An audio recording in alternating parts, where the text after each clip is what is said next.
Hey guys, இப்போ நம்ம fourth episode start பண்ணலாமா? நான் போன எபிசோடே சொல்லியிருப்பேன். ஐயா கண்ணி வீட்டுக்கு அவங்களோட சொந்தக்காரங்க வராங்க. அவங்க சகுந்தலா தேவியை தன்னோட சென்னைக்கு கூட்டிகிட்டு போகிறதா சொல்கிறாங்க. ஆனால் நம்ம சகுந்தலா தேவி தன்னோட அப்பா அம்மாவை பிரிஞ்சிருக்க முடியாமல் என்னால் இங்கேருந்து வர முடியாதுன்னு சொல்லிட்டு போயிடுறான். ஆனால் நம்ம ஐயா கண்ணுவும் சாவித்திரியும் சகுந்தலா தேவியோட ஃப்யூச்சரை பற்றி யோசித்து அவங்க கூட அனுப்பி வைக்கிறதுக்கு ஓகேன்னு சொல்லிடுறாங்க. இதுக்கப்புறம் சகுந்தலா தேவிகிட்ட போய் அவங்கள முடிஞ்ச வரைக்கும் கன்வின்ஸ் பண்ணி அவங்க கூட அனுப்பி வைக்க ட்ரை பண்ணுறாங்க. ஒரு வழியாக நம்ம சகுந்தலா தேவியை ஒத்துக்க வச்சு அவங்கள அந்த சொந்தக்காரங்க கூட ஊருக்கு அனுப்பி வைக்கிறாங்க. கிராமத்தில் சின்ன சின்ன வீடுகளையும் கட்டிடங்களையும் பார்த்த நம்ம சகுந்தலா தேவி சிட்டி லைஃபுக்குள்ளார என்ட்ரி ஆகும்போது அங்கே இருக்க பெரிய கட்டிடங்களை பார்த்து வியந்து நிற்கிறா.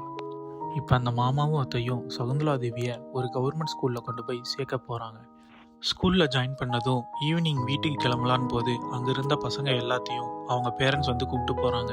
ஆனால் நம்ம சகுந்தலா தேவியை கூப்பிட யாருமே இல்லை. அவங்க உடனே தன்னோட அப்பா அம்மாவை நினச்சி வருத்தப்படுறாங்க. இப்படி இருக்கும்போது ஊரில் விவசாயம் பார்த்துட்டு வந்த நம்ம ஐயாக்கண்ணும் சாவித்திரிக்கும் பெரிய பெரிய பிரச்சனைகள் வருது. அவங்களால விவசாயத்தையும் ஒழுங்காக பார்க்க முடியாமல் போயிடுது. அடுத்த நாள் நம்ம சகுந்தலா தேவி ஸ்கூலுக்கே கிளம்பி ரெடியாக இருக்காங்க. அப்போது அந்த அத்தை வீட்டில் இருக்க பாத்திரங்களை விளக்கிட்டு அதுக்கப்புறம் நீ ஸ்கூலுக்கு போ அப்படின்னு சொல்கிறாங்க. இதை கேட்ட நம்ம சகுந்தலா தேவிக்கு ஒன்றுமே புரியலை. நம்மளை படிக்க கூட்டிகிட்டு வந்து இப்படி வேலை வாங்குறாங்களே அப்படின்னு அவன் நினைக்கிறாள். ஊர்லேருந்து அவங்க அப்பா அம்மா கால் பண்ணுறாங்க.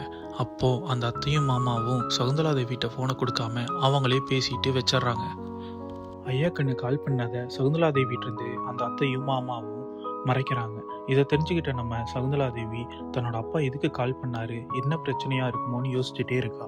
எப்படியாவது அவங்க கிட்ட இருக்க ஃபோனை எடுத்து தன்னோட அப்பாவுக்கு கால் பண்ணி பேசணும்னு ரொம்பவும் தவிக்கிறா. இதுக்காக அந்த ஃபோனை எடுக்க ட்ரை பண்ணுறா. அந்த ஃபோனை எடுத்தாலா இல்லையா, அவங்க அப்பா அம்மாட்ட பேசினாலா இல்லையான்னு நம்ம மண்டே வர எபிசோடில் பார்ப்போமா? சரி, ஓகே கைஸ், மண்டே 7 o'clock நம்ம மீட் பண்ணுவோம். பாய்.